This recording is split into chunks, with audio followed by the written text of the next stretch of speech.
It's still the Sunday show on your station, African Independent Television, AIT. My name remains Obi Ajuru, and this morning we are taking a look at addiction. What are you addicted to doing? For me and my colleague, Marquin Joseph, he's addicted to talking. Well, I'm also addicted to talking. I actually talk for a living. Of course, that is what we do for a living. That's and true. We're addicted to it. Some of us that are studio rats. You get it? So welcome once again, McQueen. And this morning we have a very special guest. In fact, the right person to talk about this is the spokesperson of the NDELA. I'm talking about Mr. Femi Babafemi. Glad to have you join us. Thank you, Herenta. You're very welcome. So once again, I want you to begin by defining for us and every other viewer out there what addiction means as our topic for the day. Well, addiction is a broad thing, let me break it down this way, then I'll then narrow it to my area, core area, which is the drug addiction. When you talk of addiction, you're talking of dependence. I mean, you're talking of something you cannot do without, something you cannot, you don't really have control over. Rather, the other way, the reverse is the case. And when you then comes to the area where my organization is involved is the coordinating agency in the country. That is, when it comes to drug addiction, then the definition becomes more specific, and that is talking about it's a chronic relapsing brain disease characterized by repulsive seeking and use of licit or illicit substances or drugs despite harmful consequences. So that's drug addiction. That is jaw-dropping. Yes. So you can see, I mean, every word, I pick those words as defined by substance use body. That is, I take it again. Drug addiction, that is, it's a chronic and relapsing brain disease characterized by repulsive seeking and use of licit or illicit substances despite harmful consequences. I mean, when you cannot control your urge to seek, that is to look for, that's why when you see people that are addicted to drugs, when they can't find it to use, they are rabid. They are restless. That's why you see a lot of them sell properties, assets worth millions. They can afford to sell it for thousands just to be able to raise money to buy. To satisfy that particular urge. They become restless. Sickening. Yeah, so that's why we call it, it's a chronic relapsing brain disease. It doesn't mean that after taking it, the problem is solved. The problem is solved. No, that's why we call it relapsing. Even when he said he satisfied his calm, then the next moment, the trigger again. The next moment is a bigger problem. Yes. Because what he has sold, it could be a very important thing in the house or to him. At that moment, he felt that was the thing he should sell. And at the end of the day, after the relapse, after satisfying that particular urge, he gets back to that problem, and that problem becomes bigger because that thing he has sold is not there to serve that purpose that it was then he serving. goes for another thing again, and that's the nexus again between drug use and crime. So when the urge comes again, when he has nothing left to sell, then he has to look for another means. And more often than not, they resort to committing crime to be able to raise. And that's at the basis of some of the criminalities, security challenges we have across the country. We have to be we have to tell ourselves the home truth here. That is people kidnapping. Yeah, there could be some other factors, but then some of the propelling one of the propelling factors is this urge, is this issue of drug, because they need money to satisfy that urge, and they need that drug also to do what they are doing, because they can't do what they are doing with clear minds. So they need mind-altering substances, which are the psychoactive substances. Unfortunately. Psychoactive substances. Yes. So now, how can the society be bred of this lifestyle? That's quite a lot of work there. That's And the role the government is also playing, like your office. yes, yeah, quite a lot there. First is we have to look at a whole of society and a whole of government approach to solving this problem, and we're glad that all of this, that is, both of these are being pursued at the moment. We have a whole of government that is at the moment. You have an interministerial committee shared by the chairman, chief executive of NDLA, that is comprising ministries, departments, and agencies of government. That is a whole of government. Now, every sector in government is involved in this.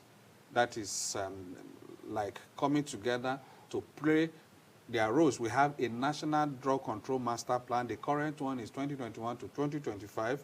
So in that master plan, the roles of each stakeholder is well defined in that. So we have this committee called the IMC Interministerial Committee, shared by the chairman, chief executive of NDLA, coordinating the government effort.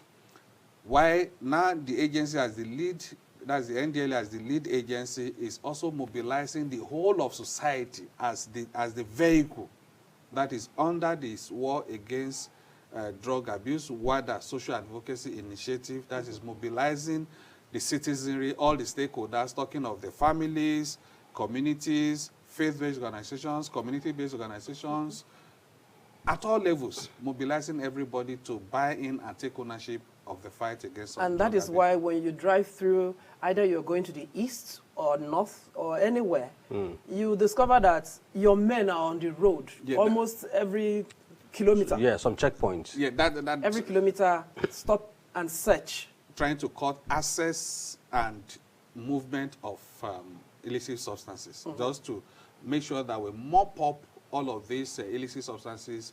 You can see the volume, the volume of illicit substances that the agency in the last 3 years, we're talking of well over 7.6 million kilograms of assorted illicit substances. That's just visualized more than 250 long trailers, 40-foot trailers put together, loaded with illicit substances. Just imagine what that volume would have, the harm that would have done in our communities, on our streets, in our cities, if that had been allowed So those are the things being mopped up by the agency. But then, beyond that, we also, one of the things we have done is to go to the source, where these things are coming from, the forest. Like the cannabis. Yes, I see. You see what happened. My state, Delta. Yes, you see what happened in Imo just last weekend, where men, because these people, the moment they know that NDLA is everywhere across in all the cities, they try to relocate to their villages to go and set up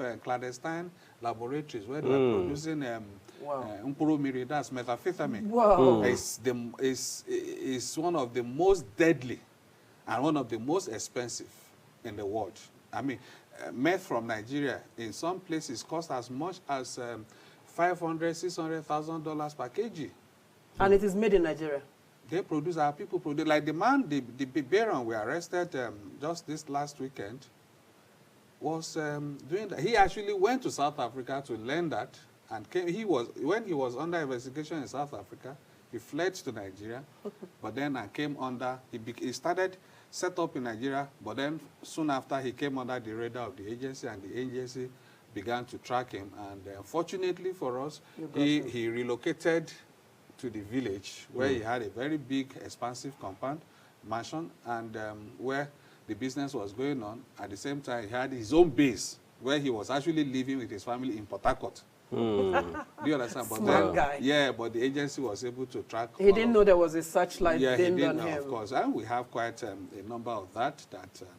The good thing is, I'll tell you that indeed the leadership of the agency is well on top, very much on top of the situation in Nigeria today. And where, I mean, the agency had been well bolstered with capacity and capability to track all of these things, all of these people, and get them, take them out. Because I wanted to ask, how safe are your men? Definitely, Especially I mean, these ones in every checkpoint. You can see just yesterday, the chairman, chief executive of the agency, General Mawa, also added another thing to it by saying, henceforth, we're deploying body cameras for strategic operations. Deploying technology. Technology, yeah. What that means is, from wherever location they are, there is a control room where all the activities are being monitored. Because they are wearing body cams. And so if there is need for reinforcement, there is, I mean, like every minute, every second, and I can tell you, like you said, I was telling you that how General Marwa actually monitors and gets involved in some of them. All of these operations, I'll tell you, as busy as he is, he's on top of the game every minute, every second. He approves, he follows up, and he monitors everything on his phone, on his iPad, on everything. So he's on top of this game. Don't forget, before we deviate fully on how do we get all of these, I just spoke about one, that was the issue of a whole of society and a whole of government. And we also, another thing is prevention. Yes. How Prevention, which, and somebody did say that an ounce of prevention is worth a pound of cure. An ounce of prevention is worth a pound of cure.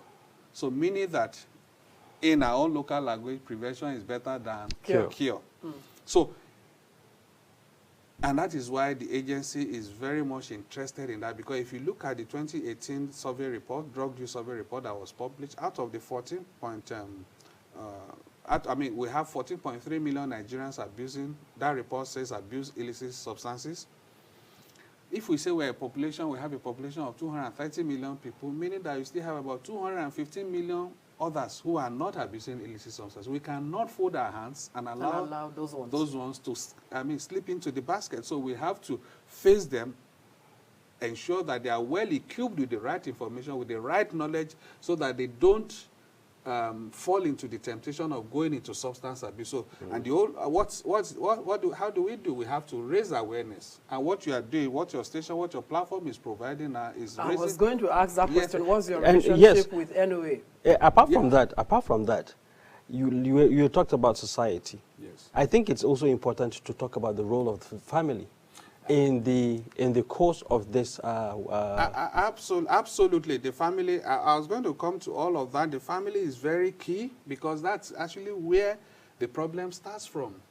Honestly, that's where the problem starts from. Lack of parenting. Quite a lot of parents are no longer parenting. When you and I were growing up, there are a lot of things we cannot do. But these days, quite a lot of parents are no longer intentional. They no longer have the time to check changes in the habits and behavioral changes in the lives of their children. They no longer care about what their children eat or drink. They no longer care about the friends their kids keep outside. They don't even care about what's in the backpack. The time they go out and come back to the house. Come in, they don't even care about what is inside the backpack that these young people come back home. What is and some of these young people also form the habit of staying indoor.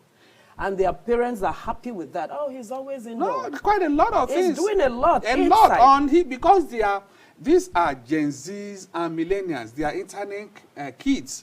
So they spend a lot of their time on the internet. So from the home, again, you see a lot of parents are already, they themselves are bad influences on their kids.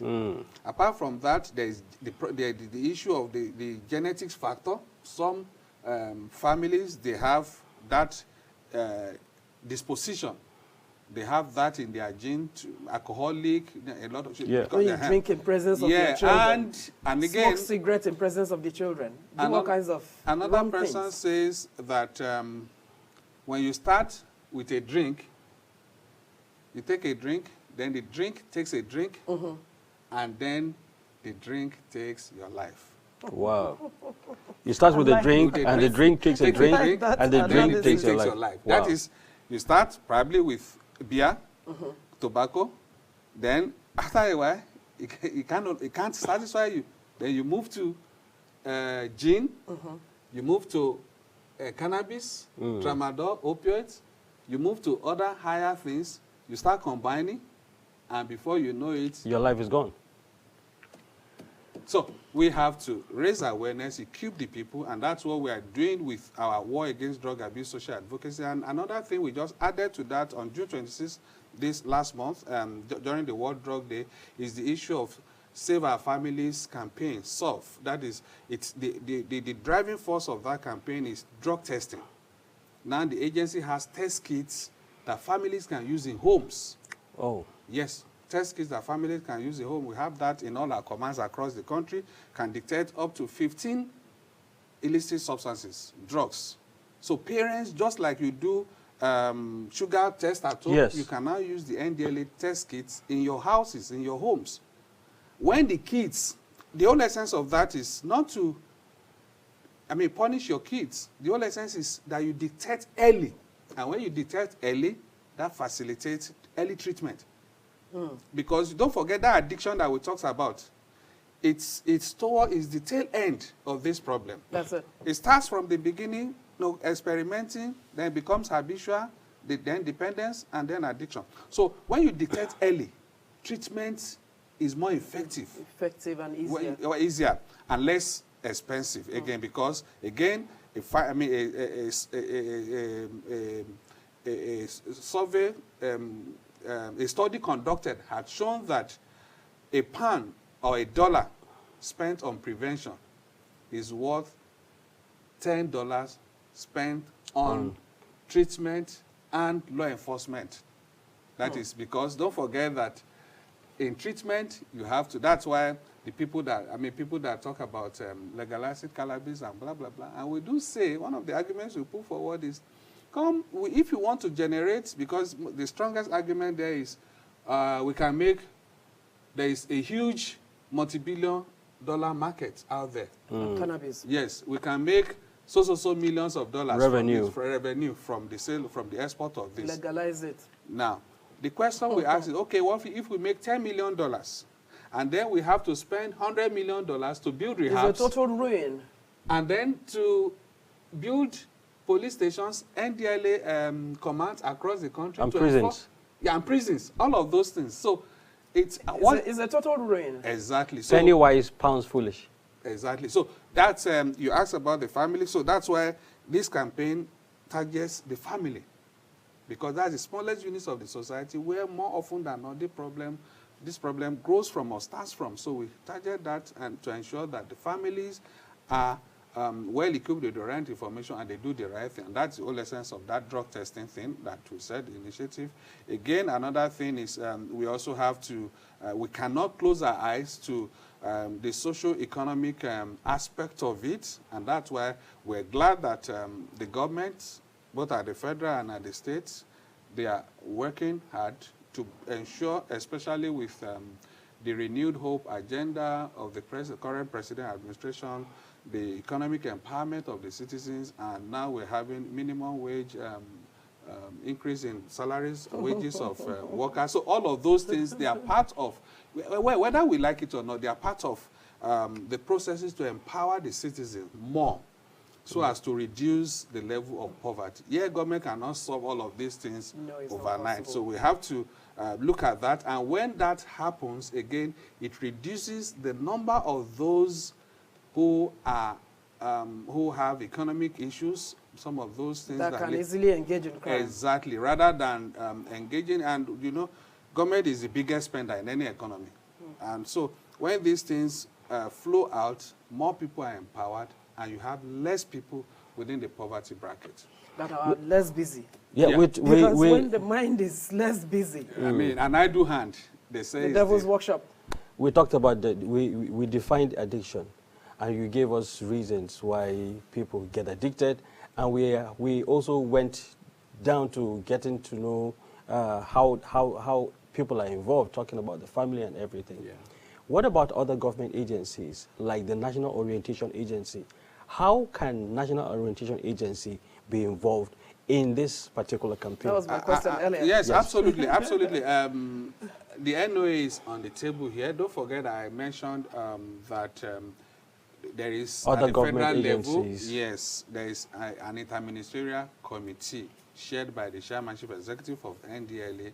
All of those agencies and ministries, Ministry of Education, Health, Youth, Sports, Women Affairs, all of those, they are involved in all of this with all of these other agencies. And just, I remember very vividly the last World Drug Day, I saw the Director General of NOA, Malam Lanre Isaonilo, there. So that's that level of commitment to the whole process, and definitely they are all involved in this whole campaign to sensitize the public. Don't forget that NOA is in all the local governments across the country, so they're all involved in all of these things. And just recently, again, just about 2 weeks ago, we had the National Films and Censors, Video Censors Board coming out to say that because that's a very key area where millions of our young people are misled by these celebrities,